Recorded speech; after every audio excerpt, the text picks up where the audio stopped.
Hello, Pokemon trainers. Alright, so I'm the Safari Guide, and yes, this is a Safari Guide video, but it's going to be very different than the ones that we typically do. So, I've recently had a decent number of people be like, hey, I'm interested in competitive battling, but it seems like there is a barrier of knowledge needed to get there, and I agree. There's a very steep at the very beginning learning curve, but as soon as you learn at the very beginning, it goes down very quickly. I think anybody could do competitive battling. It's really not that difficult to start. And this guide will tell you everything you need to know about competitive Pokemon battling, and I'm hoping it'll be about 30 minutes long, and that it'll be simple. I can explain it simply enough that you won't have any problems being able to pick it up and begin your competitive Pokemon teams. So, the way that we're going to do this is going to be broken down into parts, and we're going to start with the building of a Pokemon. Training, breeding, selecting moves, everything, to be able to use that competitively. And I'm going to show you the difference that being a Pokemon breeder, being a good Pokemon trainer, makes on the stats of a Pokemon and how that will help your battles in the future. So, without further ado, here's the guide on everything you need to know about competitive Pokemon battling.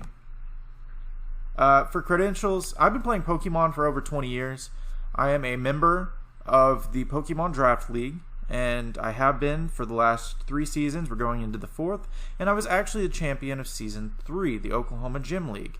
But if you haven't watched those videos yet, then ignore that. But you need to. Watch the Draft League. It is, all the battles are incredibly high action, and they're definitely worth watching. Even like the worst of the battles are still entertaining, and you get to see some Pokemon really show off how good they can be. So we have 2 different guides, or 2 different series. We have the Pokemon Safari Guide, which I run, and we also have the Draft League. Tune in; they're excellent. If you're watching this as your first Couch Pilot Games experience, well, kudos to you. We are more than glad to have you within our community. Alright, so step 1 of competitive battling, choose your Pokemon. Being able to choose your Pokemon, do it based on what you like. Unlike, you know which Pokemon you like, and you like different Pokemon than somebody else does. It'll mean more to you if you choose a Pokemon that you like, so keep that in mind. Knowing your Pokemon's role. So there are different roles for different Pokemon in competitive battling, and this is just some stereotypical, this is like the roles that they play, or positions. Think of it that way. Positions as if it's a basketball team, like a center, a point guard. So we have a hazard setter. Think of that kind of like a point guard. First line of defense, first line of attack. These Pokemon focus on being the first Pokemon out and setting hazards like Stealth Rocks, which do damage whenever the other team switches in, or like Sticky Webs, which slows your opponents down. And they basically just create a bit of a nuisance for your opponent. It takes care of problems like Focus Sash, and it makes it so that it's more difficult for them to maneuver. And so a lot of teams you couldn't have a competitive team without a hazard setter. You can get by with it now, but you'll want to think about that in the future. A sweeper, this is your dragon types, this is your favorite Pokemon. These Pokemon focus on knocking out opponents with their high attack or special attack. So they're typically fast, and they just hit really hard. You're just getting those KOs with sweepers. Wall Stall, these are your really defensive Pokemon. Pokemon that use Toxic and then stall out with Recover and stuff like that, like Quagsire. It's a good example. Toxapex is another. But yeah, these Pokemon they go in and they stop sweepers from sweeping your team. Then we got Spinners. Spinners, they remove entry hazards. So Rapid Spin removes entry hazards. So does Haze, or no, Defog. Defog removes entry hazards, and that's it's not a spin, but it's a spin or roll. And then finally, support. So that applies more towards doubles, but it does come into play in singles. That's like your Tailwind users. It's using Wish, using Follow Me, or you can boost their stats. But yeah, that's just a support role. It's pretty self-explanatory. So things to keep in mind when choosing your Pokemon. The typing, so what it's weak against and what it's strong against. The base stats, which we'll get into. The team chemistry and how much you like them. How much you like them being the most important one. So base stats. For the sake of simplicity, I've chosen Charizard, just like I did as a small child as my first Pokemon, Charmander. I've chosen this as the way to explain the whole guide. We will be building a Charizard. So, base stats, I've posted them at the top. Every single Pokemon has a different base stat. Think of it more like potential stat, like potential. It's a way on a scale of 1 to 255 to gauge a Pokemon's strengths and weaknesses. And every Pokemon of that species will have the same base stats. So Charizard, for example, has 78 base stat potential in health, 84 attack, defense, special attack, special defense, speed. You can see all the difference. So you can see that Charizard is a better special attacking Pokemon than he is in attacking in general, because he has 25 more potential points in special attack than attack. So you're going to want to focus on more special attacks. If you don't know, so defense protects against physical moves or attack. Special defense protects against special attacking moves. So keep that in mind.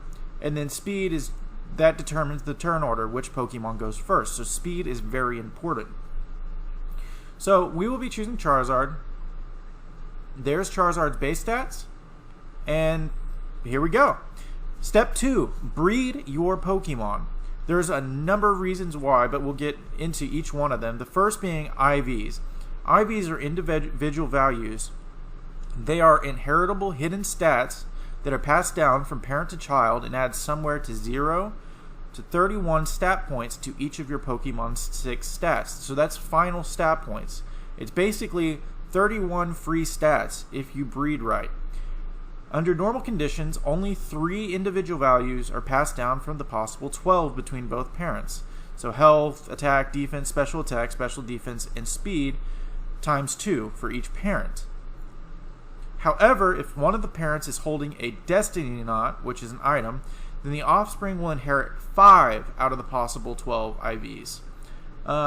So yeah, having good parents with good IVs makes a big difference. However, there's ways to get around it. If you don't get all IVs perfect, or even none, you can don't fret, because once your Pokemon is level 100, you can take it to the battle tower and pay 1 Bottlecap per stat in order to raise that stat to max IV, or basically a free 31 points to your stats. Sometimes, this is a little note, you may want your Pokemon to be slower on the field, requiring 0 speed IVs, for like Trick Room, which in Trick Room it's a move that makes it so that slower Pokemon always go first. So this is the difference that IVs make. On the left, we have a Pokemon with 0 IVs in each stat, and on the right, we have a Pokemon with 31 IVs in each stat. And you can see that the special attack is 254 compared to 223, and the speed is 236 compared to 205. So the Charizard on the right that has been bred right and has the right IVs is going to hit harder with a flamethrower because it has a higher special attack, and it's going to hit faster. It's more likely to go first because it has a higher speed stat. So the Charizard on the right would beat the Charizard on the left 99 out of 100 times probably, excluding crits, but we'll get into that. Alright, so another reason that you want to breed is Pokemon natures. So Pokemon are born with a nature that will make a certain stat increase by 10% and another stat decrease by 10%. If you have to pause at any time to look at these charts or reread anything, go ahead and do it. I will try to pace it out as much as I can, but basically different natures increase different stats. So if you look at the bottom left chart, you'll see that on the left is the increased stat, and on top is the decreased stat. So if your Pokemon has a lonely nature, its attack is going to be raised by 10%, and its defense stat is going to be lowered by 10%. The most important stats I think that are used are Adamant to raise attack, lower special attack, Modest to raise special attack and lower attack, Jolly to lower special attack and raise speed, and Timid to raise speed and lower attack. These are mostly used for your attacking Pokemon, your sweepers, which is what will be running on Charizard. And nature can be inherited from a parent during breeding if the parent is given an Everstone to hold while breeding. If you don't have the right nature, if you have a shiny Pokemon or a legendary with the wrong nature, again, do not fret, because you can obtain mints at the battle tower in exchange for 50 BP that will change the nature of your Pokemon in effect. So it basically just changes the stats for you if you happen to get a Pokemon with the wrong nature. So don't fret if you get the wrong nature. You can also change that. It's a little bit costly because 50 BP is hard to come by, but it's pretty manageable and you could do it.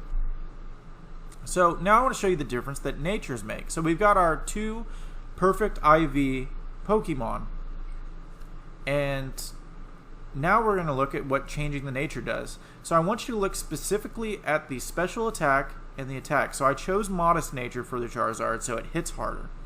That's going to raise special attack by 10%, and it's going to lower attack by 10%. So our special attack on the Modest Charizard is going to be a harder hitting Charizard because of that nature compared to the serious Charizard. So yeah, just look at those stats and look at the difference. That 25 extra attack or special attack could be the difference in KOing a Pokemon or not. So yeah, that's natures. We've looked at IVs, we've looked at natures. Now it's time to think about Pokemon abilities. I included this in the breeding section because there is some bit of mechanic to breeding. So every Pokemon is born with an ability that benefits them in some way. You probably have seen this since Generation 3. That's like your Torchic having Blaze. Pokemon can only have one ability. For example, Charizard has 2 potential abilities, but may only have one. The first being Blaze, which is when Charizard's health drops below 10%, Charizard's fire attacks do increased damage. Charizard also has a hidden ability, which is an ability that is more rare to find. There are different ways you could find hidden abilities, but for the most part, getting them in raids, or finding the glowing Pokemon out in the grass. That is one way to do it. Charizard's second ability is called Solar Power, which multiplies Charizard's special attack stat by 1.5 when it is sunny. So if somebody uses Sunny Day or if Drought is used, then Charizard's special attack stat is raised by 1.5, which is ridiculous. However, it hurts Charizard by 1/8 of Charizard's health at the end of each turn. So that's the drawback. Abilities are not inherited from parents. However, if the mother does not have a hidden ability, then there is no possible way the child can have it. So if you want a hidden ability, the mother has to have the hidden ability. And then even at that, only 60% of the offspring will have the hidden ability. The other 40% will just have the regular ability. If you're breeding with a Ditto, a male with hidden ability can produce offspring with a hidden ability. So you can get around that. Should you have an ability on a Pokemon that is undesirable, you can use an ability capsule to change that Pokemon's ability. It'll switch. It won't work on Charizard, but like Pokemon that have more than 2 abilities, it'll switch between their regular abilities for you. However, it cannot change to a hidden ability as of right now. But there are rumors of a hidden ability capsule item being released in the Crown Tundra. So you've seen with the newest game that there's a lot of ways that they've made items available to help you with your breeding experience. So you don't have to spend a whole week breeding. You could do things pretty quickly with minimal effort, to be honest. You could probably get a competition ready Pokemon in like 2-3 hours, and that's if you're being like super like nitpicky on it. So this is a little bit of bonus content, but the Masuda method is a way to it's an easier way to obtain shiny Pokemon. In order to do this method, all you need is a Ditto that is from a different region. That's like it's played on a game that's in Spanish, or in German, or Korean, or Japanese. That's all you need is a Ditto that's foreign is the code. If you need a foreign Ditto, using the link codes 4448, 4448, or 00004448, 4448, I should say, should get you into connection with other people who are also trading Ditto. So you only need one Ditto to trade.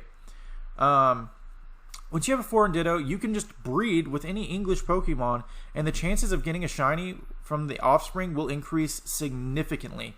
By doing the Masuda method, the chances of getting a shiny Pokemon increase from 1 in 4,096 to 1 in 682. Out of every 682 eggs that you hatch, it is likely that one of them will be shiny.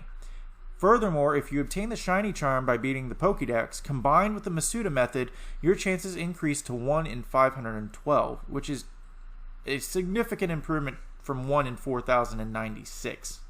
So, if you're shiny hunting, this is the way that I like to use. It's the way I prefer.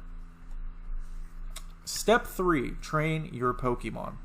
So we've looked at how to breed your Pokemon. We've looked at how to choose your Pokemon. Here we are, training my Pokemon. Alright, so to train, we looked at IVs for breeding. EVs are for training, or effort values. They are stat points that a Pokemon obtains over the course of its life. For every 4 EV points, you get 1 stat point, with a maximum total EVs of 510. And an individual stat can have 252 EVs. This is the part that's the most complicated to think about, because there's a little bit of math involved. The first way that a Pokemon earns EVs is by battling another Pokemon. So by knocking out another Pokemon, your Pokemon earns, not ears, somewhere between 1 to 3 EVs, depending on the Pokemon. For example, causing a Caterpie to faint will reward your Pokemon with 1 HP EV. And different Pokemon give different EVs. If you KO a Pidgey, you get a Speed EV. So having the item Macho Brace on your Pokemon will double EVs awarded. If your Pokemon gets Pokérus, which is a virus to Pokemon that benefits them somehow, your EVs will be doubled. So with the Macho Brace and Pokérus both at the same time, fainting a Caterpie would result in your Pokemon earning 4 health EVs, which would boost your HP stat by 1 overall. So you can use this to your advantage to train your Pokemon to be as fast as it possibly can and hit as hard as it possibly can. I personally don't like doing the battling method to raise EVs. It's a little bit unpredictable, and because if you accidentally faint a Pokemon you didn't mean to. Also, it's a little bit more time consuming. If you have the Pokecoin, or Poke, this is the easiest way to do it: buying vitamins. Previously, you could only use up to 10 vitamins on a Pokemon to get them to increase their EVs. However, now you can use unlimited, up until 252. So vitamins boost your Pokemon's EVs by 10 for each vitamin taken. So HP up increases HP, protein increases attack, iron increases defense, calcium, you can read. Also feathers. You can find feathers on bridges, or I think that you can even get them on Pokemon. But feathers work just like vitamins, except instead of 10 EVs, they only give you 1. So you can look at that, see which ones do which. Pretty easy. So you can read. I trust you.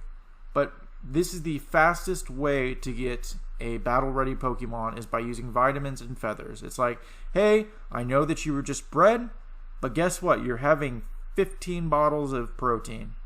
So, whatever. It's bulking season. So this is the difference that EVs make. So, on the left is a Charizard with 0 EVs whatsoever. It has not been trained at all. However, on the right is a Pokemon that is a Charizard that has been trained specifically to be speed and special attack. You could do this by giving him 25 Carboses and 2 Swift Feathers. That would give you 252 EVs in speed, which brings Charizard's maximum speed up to 299, meaning Charizard is going to outspeed anything that has a max stat speed of 298 or slower. This also, I've put 252 special attack EVs into special attack, raising Charizard's special attack and also getting that boost from Modest. The 10% boost to Modest also applies to EVs. So 252 divided by 4 is 63 EVs. However, if you have that 10% Modest, then you're getting an extra 6 EVs, bringing it up to 69. Nice. with the bonus. So you see that Charizard's special attack goes from 279 to a whopping 348. Which is excellent if you're trying to do damage. You also have 4 random EVs left over. You can invest these usually in special defense, or health. I put it in special defense to protect Charizard from electric types. Also note that Charizard's ability Solar Power, whenever there's sun, will multiply that special attack stat by 1.5. So it's going to be even higher, somewhere I think 522, I think is what it is, if you multiply it by 1.5. But yeah, so this shows you the difference that it makes whenever you invest EVs. Step 4, completing your Pokemon. So get very familiar with the type chart. I know it's a little bit different now that Fairy is in. It's been in a while, but for a lot of people that are just now coming back to Pokemon, Fairy types are a little bit confusing. So they are strong to Dragon, Dark, and Fighting. However, they are weak to Poison, Steel, and they do reduce damage to Fire. So that's good to keep in mind. They are also completely immune from Dragon attacks. But yeah, the other types I'm sure you're plenty familiar with from playing in previous games, but if you're not, pause this video, get acquainted with the type chart. On the left is the attacking type, and on the top is the defending type. Pause for as long as you need. I'm going to continue. So Pokemon moves. Choosing a Pokemon moves. Your Pokemon may have up to 4 moves, so keep in mind the following when selecting your moves. If you don't know what single type attack bonus is, basically, Pokemon deal extra damage if an attack is the same type as one of their typings. For example, because Charizard is a fire type, all of Charizard's fire attacks do 1.5 times more damage. Physical versus special attack. Although Charizard is a fire type, physical moves like Flare Blitz are not going to be as strong as a special move like Flamethrower if Charizard is specially focused, like the one that we've been working on. So it's, even though Flare Blitz is a 120 base attack, it's a physical move, so it's not going to hit as strong as a Flamethrower from a Charizard that's specially invested. Having move type diversity is important to protect from different threats. For example, having Solar Beam on Charizard is useful to ward off pesky water types that could try to damage Charizard. So keeping in mind like what your weaknesses are and how to overcome those by switching your moves up is a big part of competitive battling. You'll just have to get more acquainted with the types and just test out which moves you like on a Pokemon.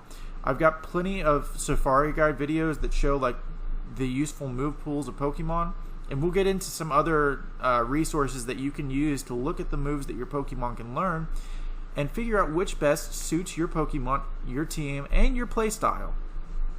Also to keep in mind team chemistry. Solar Beam on Charizard is a good move to have, but only if you are doing double battles and have a Pokemon like Torkoal next to Charizard. Torkoal has the ability Drought, which automatically makes it sunny. So, Torkoal, making it sunny, makes it so that Charizard's special attack is times 1.5, and then also so that Charizard can use Solar Beam without charging up, because typically you have to charge Solar Beam, but not in Sun. So keep that in mind whenever you're choosing Pokemon moves. Next, Pokemon items. A Pokemon may hold only one item, and that the effects of the item vary.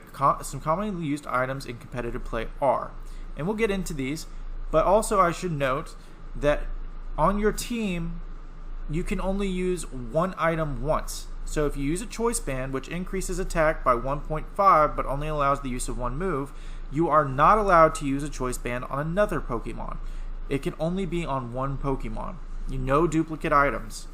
A Choice Scarf is the same as a band, but speed rather than attack. You are only allowed to use one move, and it locks you into that move, but your speed will be increased by 1.5 times. Choice Specs, which is the same as Choice Band, but with special attack.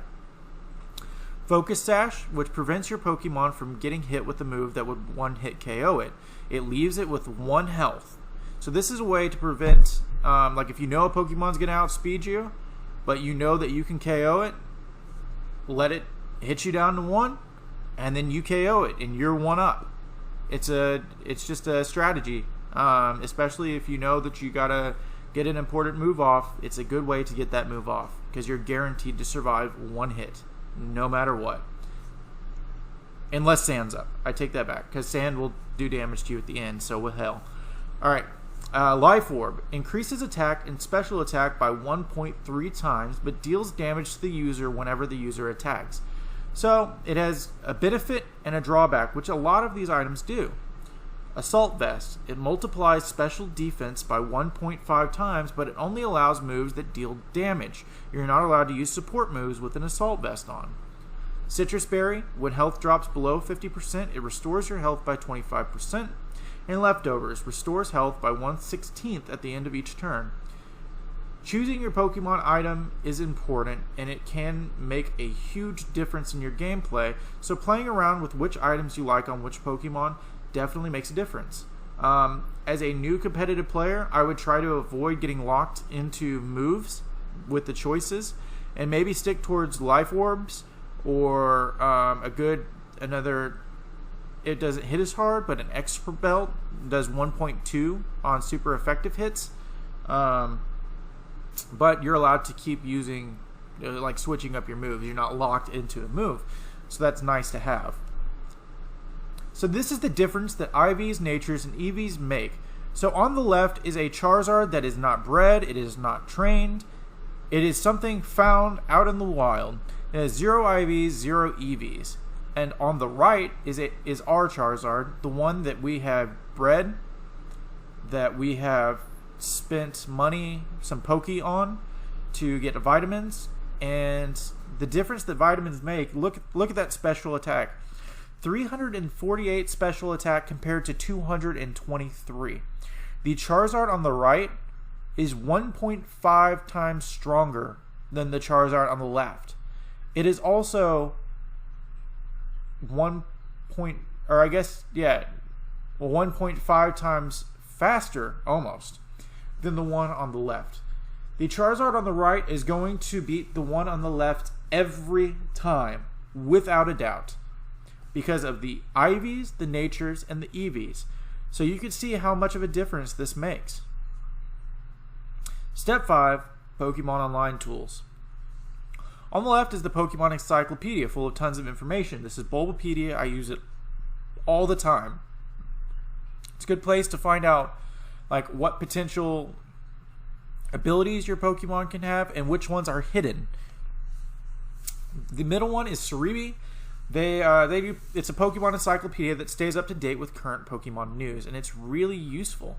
It lets you know whenever events come out, lets you know whenever a new movie or something like that. But yeah, they stay up to date, and it's really good to stay in tune with them. And on the right is what I've been using for a lot of this video.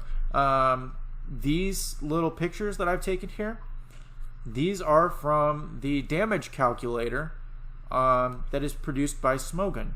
They have an online battling Pokedex So they have guides on how to train each Pokemon in like common competitive. You can go to their strategy decks and you can look up any Pokemon and there will be a guide on it on how to use it. So it's very useful for a beginner trainer. There's also a damage calculation feature, so you can go, it's what I got these from.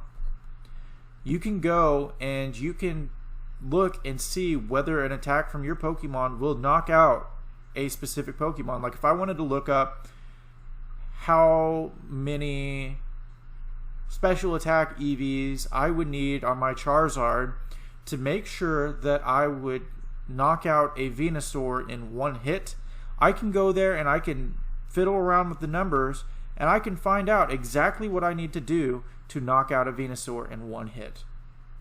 So it is extremely useful. I definitely recommend it. I also recommend my Safari guide.